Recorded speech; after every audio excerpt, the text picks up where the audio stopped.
자, 비상문학 우리 새들도 세상을 뜨는구나 해봅시다. 자, 황지우 작가의 시고요. 이 시는 일단 표현상의 특징도 중요하지만 시대적 배경을 먼저 알고 들어간 게 좋을 것 같아요. 이 작품은 제목 아래 적혀있죠. 암울하고 억압적인 시대 상황을 배경으로 하는 1980년대 독재 정권의 시입니다. 작품에 반영된 시대 상황을 우리 한번 고려해보고 부정적 상황이죠. 화자의 현실인식과 태도에 주목하자. 특히 여기서 포인트는 화자의 태도예요. 일단 현실인식은 당연히 부정적으로 인식하겠죠. 부정적 상황이니까. 근데 그거에 대한 화자의 태도가 극복을 할 것인지 아니면은 이걸 통해서 뭐 체념 좌절할 것인지 이것 때문에 이렇게 우리가 파악해야 되고요. 일단 왼쪽에 잠깐 날개 부분 잠깐 보면요. 일단 이 시의 화자는 지금 영화관에 있어. 영화관. 그럼 80년대 영화관이 어땠냐? 우리 모르잖아 너희들. 그때 보면요. 80년대 영화관 문화는요. 지금과는 많이 달랐대요. 먼저 영화가 시작되기 전에 애국가가 울린대요. 지금으로선 상상도 못할. 근데 뭐 지금도 다른 분야에서는 애국가 많이 울리지? 하다못해 프로야구, 스포츠 하기 전에도 애국가 울리고 그지? 근데 관객들은 모두 일어나서 왼쪽 가슴에 손을 얹고 경청해야 돼. 솔직히 경청이라는 단어 되게 중요한데 정말 열심히 들어야 된다는 얘기인데 이거는 솔직히 얘기하면 그냥 뭐죠? 우리 애국심을 강요하는 거죠. 그죠? 그래서 이거는 이런 상황 결국 애국심을 강요하는 겁니다. 애국심을 강요하는 상황입니다. 화면에는 자 여기까지 이제 우리의 모습이고요. 그다음 이제 애국가 나온 동안 화면의 모습이죠. 화면에는 우리나라의 아름다운 풍경이라든가 산업 노동자들이 땀 흘리며 일한 모습을 비롯해서 을숙도란 섬에서 철새들이 날아오는 장면이 상연됐대요. 그 당시 이거는 화면의 모습입니다. 당시 상황을 생각하면서 작품을 감상해보자. 그래서 이 작품도요. 일단 우리의 모습, 애국가가 시작될 때 우리의 모습과 화면의 모습을 이렇게 얘기하고 있습니다. 그래서 우리 한번 해석해 볼까요? 여기 보면 알겠지만 제목도 새들도 이 세상을 뜬다 이거야. 그만큼 이 세상이 어떻다? 되게 안 좋다. 이런 얘기 같습니다. 자 볼까요?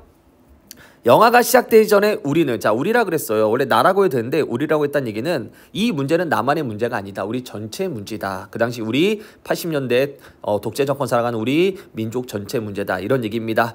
그래서 우리는 어떤 존재라고요? 아까 얘기했지만 독재라는 어떤 구속에서 자유롭지 못한 존재 나뿐만 아니라 우리 모두는 일제히 일어나 자 아까도 얘기했지만 일제히 어떤 모습? 획일적인 모습입니다. 그래서 일제히 자유롭게도 아니고 일제히 일어나 애국가를 경청한다. 정말 경청할까? 아까 얘기했죠. 어쩔 수 없이 강요에 의해 들을 수밖에 없는 거죠. 그래서 이거 반어적인 표현입니다. 이해되십니까? 그래서 여기까지 두 줄 먼저 우리가 묶으면요.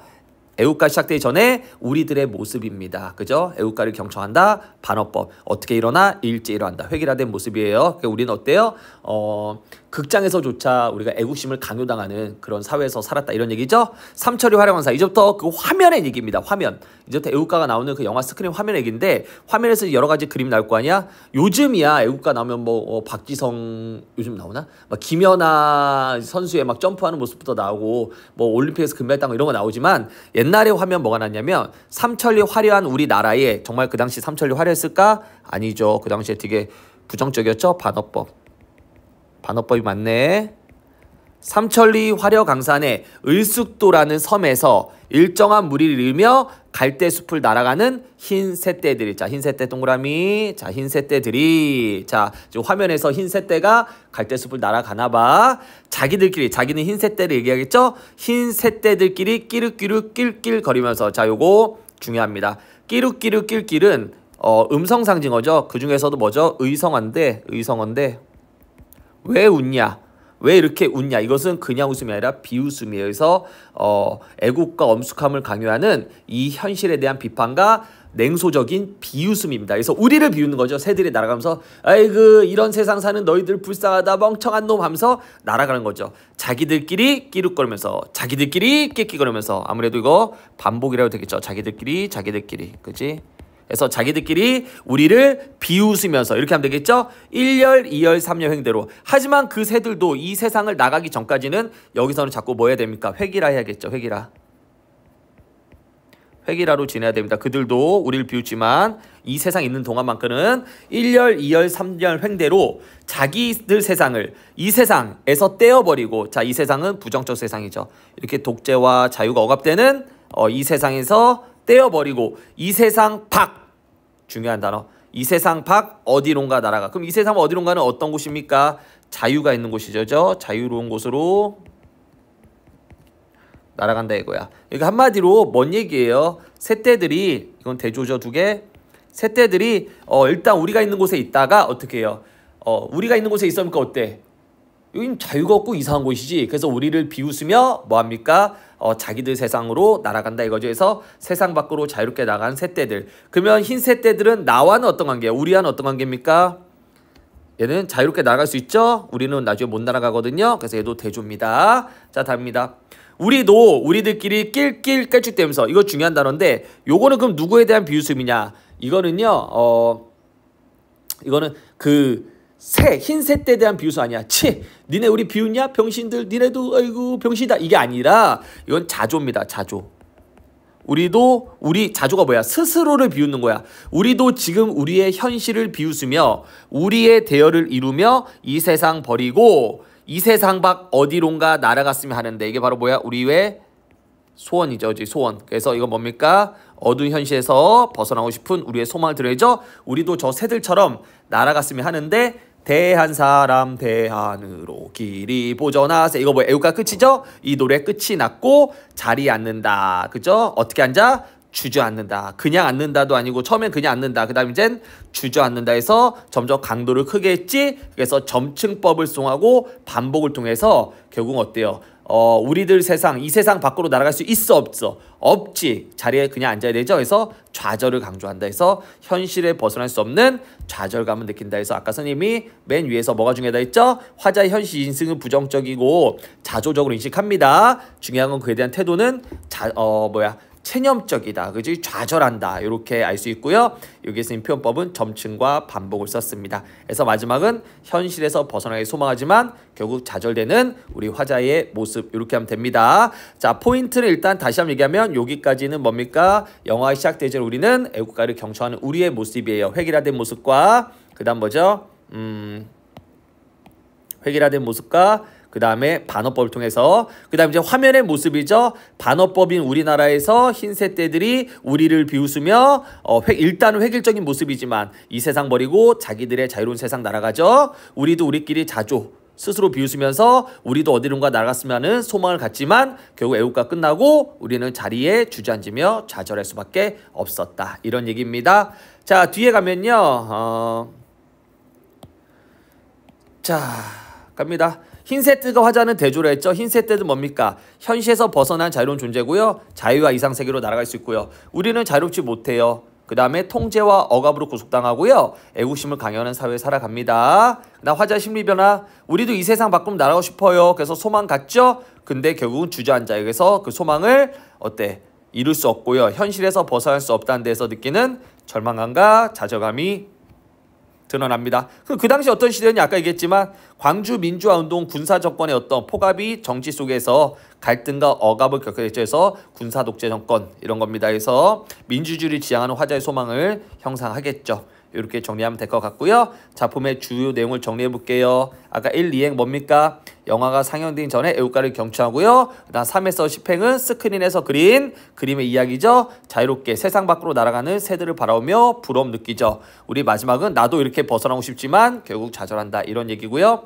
자, 삼천리 화려광산 아까 이거 화면의 첫 부분이었죠. 애국가 가사지만 현실과는 완전 대조적으로 답답한 상황인데 표현은 삼천리 화려광산에 했으니까 결국 반어법이다. 1열, 2열, 3열 횡대 이것도 뭡니까? 획일화를 강요하는 군사 문화의 어떤 사회적 분위기를 비판한 거고요. 이 세상 밖은 화자가 지향하는 자유로운 세계를 얘기합니다. 요렇게 그 다음에 아까 새들이 날아가면서 내는 소리는 끼룩과 낄낄 볼까요? 끼룩낄낄은 뭡니까? 우리를 조롱하고 야유한 느낌 받았죠? 그래서 화자 여조가 우리 자신에 대해서 냉소적입니다. 그럼 뭐가 냉소적이냐? 애국심이 강요되는 현실에 대한 비판과 냉소적 태도를 전달하는 거죠. 이렇게 하면 되고요. 스크린 상황과 소개 상황과 객석 상황의 대비를 통해 화자의 태도 볼까요? 스크린 속의 흰새떼들과 객석 속의 화자의 처지를 대조했습니다. 대비. 자유에 대한 소망과 그 좌절감을 형상하고 있습니다. 보면요. 스크린 소황 어떻습니까? 이 세상 밖 어디론가 이콜 자유로운 곳을 향해 날아가는 흰새떼들의 자유로운 모습을 드러냈고요. 객석상 어떻습니까? 영화 시작되기 전에 일제 일어나 획일적인 모습으로 애국가를 경청하는 그런 반어적인 어떤 태도, 애국가 경청하고 있죠. 강요된 애국 조국애를 보여주고 있죠. 그 다음에 흰 새떼들처럼 자기도 이 세상 밖으로 날아갔으면은 소망을 갖지만 애국가 끝났기 때문에 결국 자리에 주지 않는 좌절과 체념을 얘기하고 있죠. 화자의 태도는 뭡니까? 이 세상 밖 어디론가, 즉 자유로운 세상으로 떠나고 싶은 욕망과 주저앉을 수밖에 없는 현실의 괴리에서 좌절과 절망을 느낍니다. 그래서 당시대 어떤 억압적이고 억압적 현실을 돌려서 비판하고 있는 작품입니다. 자, 이렇게 얘기하면 되고요. 뒤에 농무란 작품 나왔는데 이것도 가볍게 한번 볼까요? 1970년대에 발표한 작품인데요. 이 농무의 포인트는 시대는 얘는 이제 산업화를 쪽으로 해서 봐야 돼요. 산업화. 당시 시대상이 작품이 어떻게 반영되는지 보고 화자의 처지를 이제 이 우리 본 시의 처지와 비교해 봅시다. 산업화에서 농무인데 농무는 농부의 춤이죠. 한번 가볼까요? 징이 울린다 막이 내렸다. 자, 공연이 끝났어요. 공연 끝. 오동나무에 전등이 달려있는 가설 무대입니다. 자, 가설 무대. 자, 구경꾼들이 돌아간 텅비 운동장입니다. 텅비 운동장. 아무래도 텅 비었으니까 좀 공연 끝나고 텅 비니까 약간 좀 공허함이 들겠죠? 자, 여기 똑같은 거죠? 가설 무대와 텅비 운동장은 똑같은 겁니다. 왜? 가설 무대가 텅비 운동장이 있었으니까요. 자, 우리는 분. 자, 분이란 단어 중요해요. 분은 두 가지 해석이 있는데 우리가 일단 화자잖아. 우리는 누굽니까? 우리는 농민입니다. 아무래도 제목이 농무니까 이거 우리 농민이야. 우리가 공연이 끝났잖아. 우리는 분. 이때 분은요. 분장도 되고요. 분노도 됩니다. 우리는 분이 얼룩진 얼굴로, 즉 분장을 한 얼굴로, 공연이 끝났으니까 이제 뒤풀이해야 될 거 아니야? 아니면은 분노의 얼굴로 학교 앞 소주집에 몰려가 술 먹는다. 자, 소주집 공간의 이동. 자, 이 글의 포인트는 공간의 이동입니다. 가설 무대와 텅비 운동장에서, 즉 운동장에서 이제 어디로 가요? 소주집으로 갑니다. 소주집 가서 뭐예요? 술을 마십니다. 그러면서 이제 이런 얘기 하죠. 답답하고 고달프게 사는 게 억울하다. 자, 묶어. 이건 누굽니까? 우리 화자의 정서가 직설적으로 표출되죠. 정서가 직설적으로 표출되죠. 이제부터 이 정서에 이렇게 답답하고 고달프게 사는 것에 이유를 찾아야 되지만 이미 대충 느낌 오죠. 시대가 산업화 시대라고 했으니까 우리 농촌이 소외당하는 현실 아닐까? 아무튼 답답하고 고달프게 사는 게 억울하다. 우리가 꽹가리를 앞세워 시장으로 나가면 말이야. 공연을 시작하면 말이야. 자, 이거 뭡니까? 이거 공간의 이동이죠. 소주집에서 이제 시장으로 나갔죠? 따라붙어 악을 쓰는 거. 우리 뒤에 붙어서 악을 쓰는 건 쪼무레기 애들밖에 없어. 젊은 애들 다 어디 갔어? 도시로 떠났죠? 그래서 산업화로 젊은 애들이 떠난 그 도시의 모습, 농촌의 현실 얘기했죠? 처녀애들은 기름집 담벽에 붙어서 철없이 킬킬거린다. 즉 그 얘기는 뭡니까? 요거 하고 싶은 말은 뭡니까? 아무도 우리에게 뭘 갖지 않는다? 관심이, 그죠?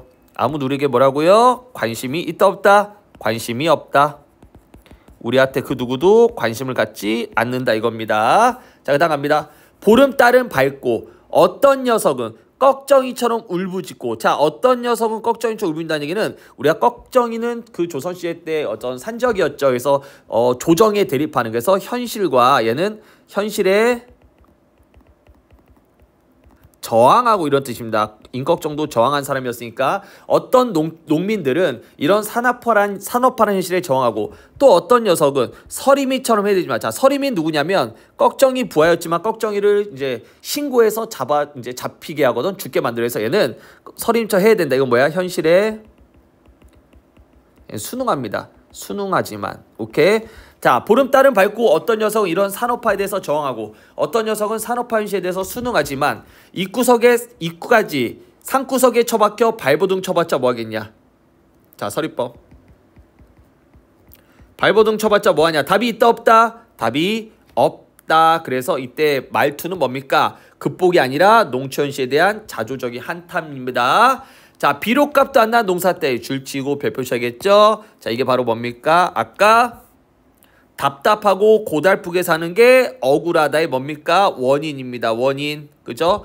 비록 값도 안 나는 농사 따위 여편네에게나 맡겨두고 우리는 쇠전. 자, 쇠전 줄치고요. 도살장 줄치고 앞에 올 때 신난다. 아까 얘기했지만 공간의 이동, 장거리에서 쇠전을 갔다가 도살장. 쇠전은 소를 파는 시장이고요. 도살장은 이제 소를 죽이는 곳이죠. 소 죽이는 곳에 올 때 우리는 신난데 말이 안 되죠. 눈물 나겠죠. 그래서 이거 뭡니까? 역설적인 상황, 역설법이죠. 다음 갑니다.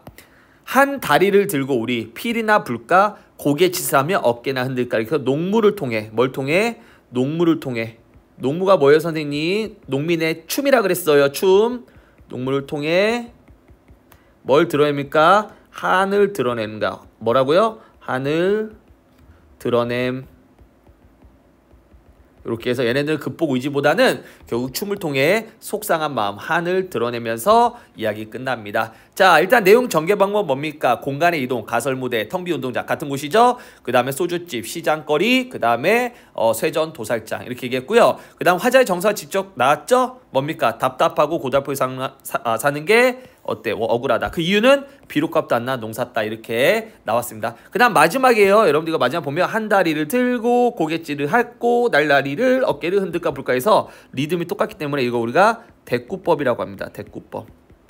이 작품에는 우리가 좀 정리하면 아까 역설법도 있고 대꾸법도 있고 그치? 이렇게 표현법 그 다음 서리법도 있었죠? 이런 것도 정리해 주셔야 될 것 같아요. 그래서 우리가 왼쪽 보면 농무 70년대 급격한 산업화 정책 때문에 파괴되던 농촌의 현실을 노래한 작품이다 이렇게 하면 되고요.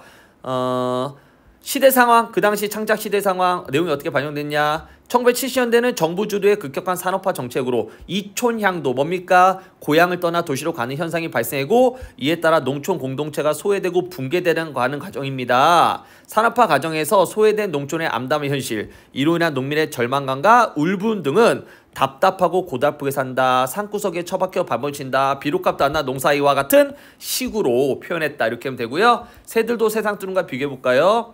자, 이 작품의 화자는 산업화로 인해 소외된 농촌에서 답답하고 고달프게 살아가고 새들도 세상 뜨는구나는 폭압적인 정치 속에서 갈등과 억압하며 자유로운 세계를 소망하고 있지만 현실을 벗어날 수 없다는 점에서 절망감 느낀다. 그래서 둘 다 결국 절망을 느끼는 시대적 상황으로 인해 절망 느끼는 모습을 드러내고 있죠.